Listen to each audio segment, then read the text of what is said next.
Okay, now, to the Lawrence County Touchdown Club and Coach Lawson, I still got the credit shown. They told me to take as much. I'll be brief no matter how long it takes. To the Lawrence County Touchdown Club, thanks to all of you for supporting the game of football. In 2011, you're not going to believe this, only 1% of the high school dropouts were athletes. 1% of the high school dropouts, either football, basketball, on the band, the yearbook staff. The other 99% didn't do anything at school but go back home. There has to be some outside of the classroom activity to bridge the generation gap with these birds over here. That'll help. The game of football is so important. You all know they started to cut out football, and I think it was Teddy Roosevelt or one president reinstated it. And later on, General Douglas MacArthur, the great West Point graduate, said one sentence about the game of football, you could write 30 books. He said, upon the fields of friendly strife are sown the seeds that upon other fields on other days will yield the fruits of victory. Now some of you didn't catch that. On the fields of friendly strife, that means you got a rule book. So it's friendly strife. You hit hard, you try to kill each other, but you got rules. Upon the fields of friendly strife are sown the seeds, the blood, sweat, and tears, and the lessons you learn in this great game of football. Are sown the seeds. That upon other fields on other days, doctors, lawyers, teachers, dentists, pharmacists, whatever, will yield the fruits of victory in those fields by merely participating in this great game of football. So thank you, Lawrence County Touchdown Club. We're living in an era of blame. I see some of y'all looking at your watches. I'll try to cut it. I'm going to give you half of it today, 50%, and the other 80% I'll give you later. Some of you didn't get it. It ain't but 100%. But anyway, we're living in an era of blame, and the game of football helps us. All the teachers, is not their fault that Johnny is not learning. Oh no, it's not their fault. We are living in an era. You know, an era is a length of time where something significant happened that you refer to. The college teacher, professor, such poor students, it's a shame. The high school teachers are to blame. Well, the high school teachers, they got to put it on somebody.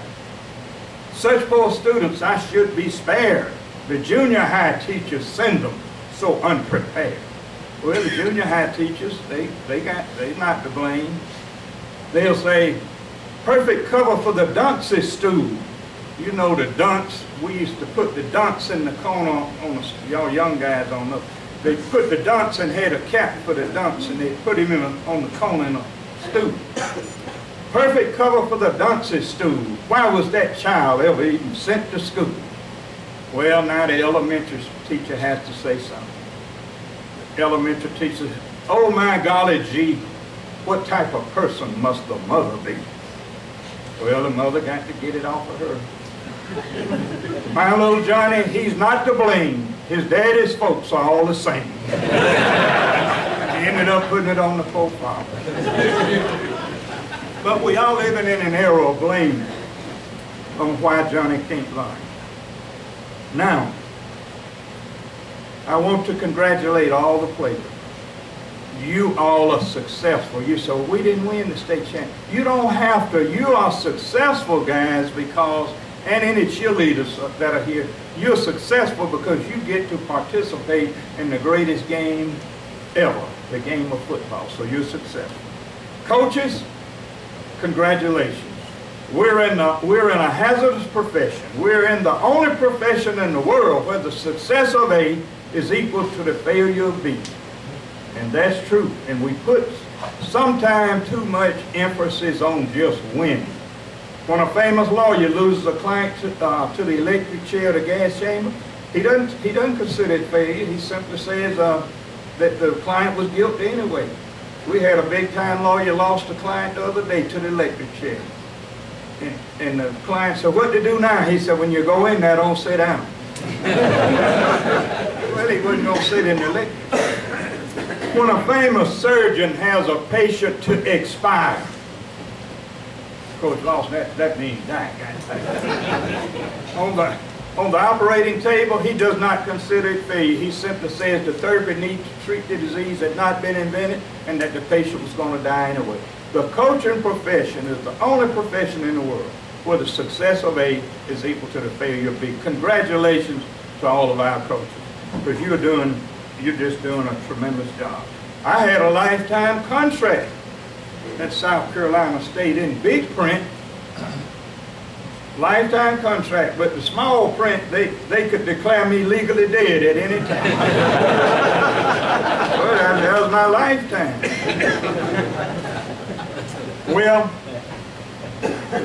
to the Lawrence County Touchdown Club, I can't stop emphasizing how important what you all do, how important it is. You all are a great team, the Lawrence County.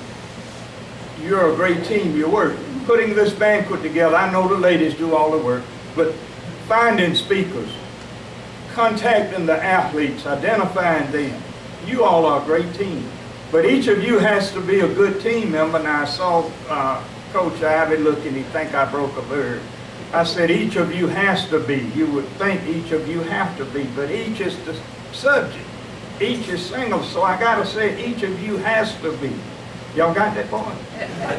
I am, you are, he, she, it is. That's a verb to be.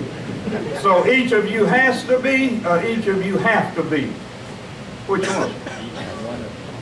Each of you has, or each of you have to be. Which one? I said each of you has to be. What's the subject? Each. So that's one, right? They asked Robert Beasley one day, the teacher called Robert up front in English, Miss Mariana Davis, doctor. She said, Mr. Beasley, she knew he was from Lawrence. She said, is the hen sitting or setting? Oh, Beasley said, ma'am, I beg your pardon. She said, I said, is the hen sitting or setting? Oh, Beasley said, I don't know, ma'am, but when she cackles, I want to know if she lay in a line. He had an answer. Well, if she lying, he wouldn't have to go to the hen net. But back to the Lawrence County Touchdown Club.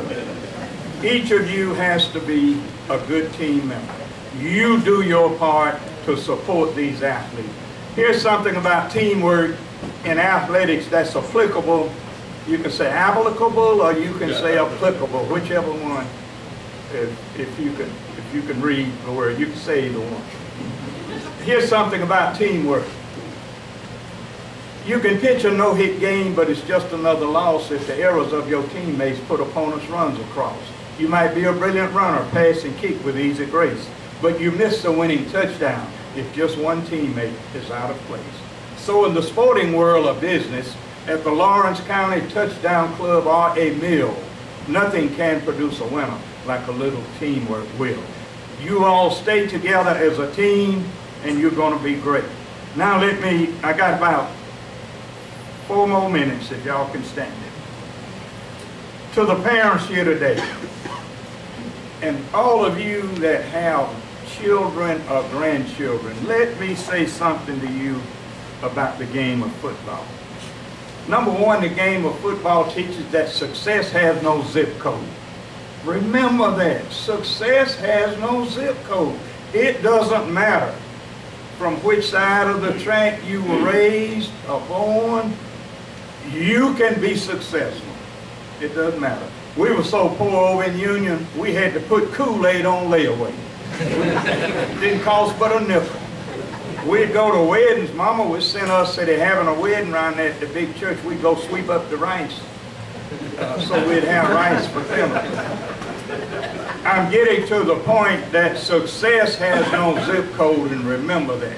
Number two, the game of football teaches us that all students can fly to the skies of academic success. Some of us just need a longer runway. That's tutorial services. Sometimes it takes you a while. I remember we were trying to get the quadratic formula. We were trying to derive the quadratic formula in I told him I wasn't going to mess with differential calculus or interval, but you can derive it by completing the square. Y'all know A minus B parentheses squared? Somebody think I'm saying a bad word. But anyway, all students can fly to the skies of academic success. Some just need a longer runway, a little boost to help them. Football teaches that. Number 3, it teaches that, well, most of all, teamwork. You strive to be number 1. You never strive to be number 2. You strive to be number 1. Now, you never hear the cheerleaders coming out of the locker room and saying, "We are number 2. We are number..." No, you never hear that. It's "we are number 1." There was a man walking down Main Street of Lawrence yesterday, and his buddy came up to him, and the man was so sad. His friend came up and said, "Why are you so sad, Joe? Your son finished second." He said, "Yeah, but it was in a gunfight." Well, you don't want to finish second in nothing. Well, yeah, he did, because he finished second. Now,